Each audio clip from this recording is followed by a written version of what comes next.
Okay, so you're new to mountain biking and you're looking for the right bike, and finding the right one is an agonizing search. It's expensive. You don't want to make the wrong decision because the wrong decision is very expensive. Um, a proper mountain bike, full suspension, is going to cost you well over $1,000 easy. For a good one, it's going to be well over 2,000. Um, and so finding the right bike is important. And the two main things are the rear suspension, because you can't change them out, and the front fork, because they're expensive to change out. The frame is important because you want to get a frame that's good, it's going to last, it's going to hold up. Yeah, I'm not pushing Giant necessarily, but Giant does have a lifetime warranty.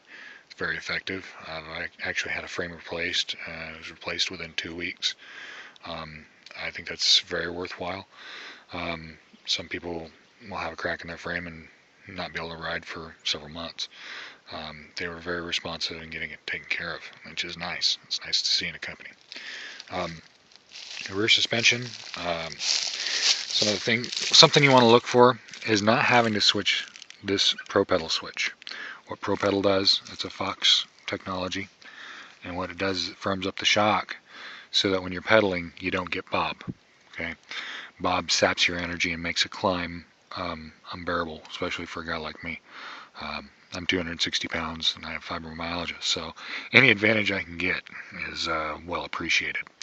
I don't have to flip the switch when I'm climbing. That's because of the suspension. The suspension, it counteracts that bob, and it also counteracts brake jack, which is when your suspension locks up when you hit the rear brakes. Frankly, you need that rear suspension when you're hitting the brakes to keep the traction. So that's important. Seeing, two suspension links here instead of just one pivot, something where the entire bike can move up and down, and something where this is connected here. Those are important considerations. DW Link has that, Niner has that, Giant has that. So things like that, those are what you want to look for. Again, where you have to flip the switch, I wouldn't go for it.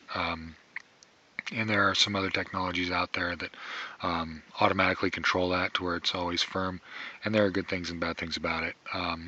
Demo a bike, that's a way to go. It'll really tell you a lot about how it rides and stuff. But so that's why it's important for the rear frame. The fork is your life of your suspension. If you get a coil sprung fork, you're not going to enjoy it. They just don't feel good. These soak up the bumps, something insane. It's almost unreal, the technology nowadays. But I'd say go out and ride a bike if there's a demo in your area. I don't care which manufacturer it is, go ride them. Demos are usually free. They just take your driver's license and you go out and ride on a trail, not just around the bike parking lot, but on an honest-to-goodness trail, and find out how the bike really performs. And it's not going to perform as well as if the bike was completely pro-fitted to you, but it'll definitely give you a good idea of how the bike rides and how it performs. Also, pay attention to your size of the frame. I'd say listen to your bike shop. I've seen people, and I almost fell into this category, being convinced that they needed the next size down because it felt snappier. But there's a whole lot of geometry involved in the bike, how far your seat is and stuff like that. If you get that wrong, it's an uncomfortable thing, and then you realize, oh gosh, I need the next size up, and then you're in trouble. And the same thing can apply if you get the next size up and it's the wrong size. That can be an issue too. You're too stretched out on the bike.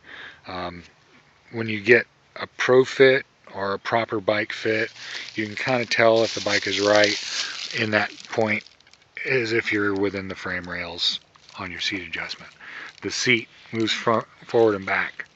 If you're too far forward, the bike is too big. If you're too far back, the bike is too small.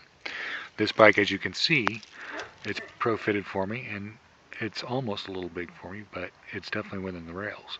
So and I moved this seat back a little bit when I first got it and got a serious leg cramp. So fit's important, and I'll go into bike fit another time.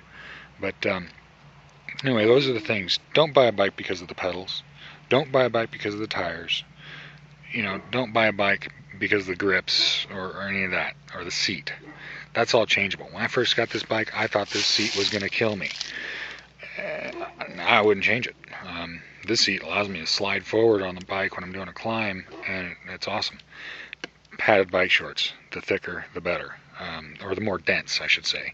You don't want something real fluffy. You want it dense so that it gives you more padding.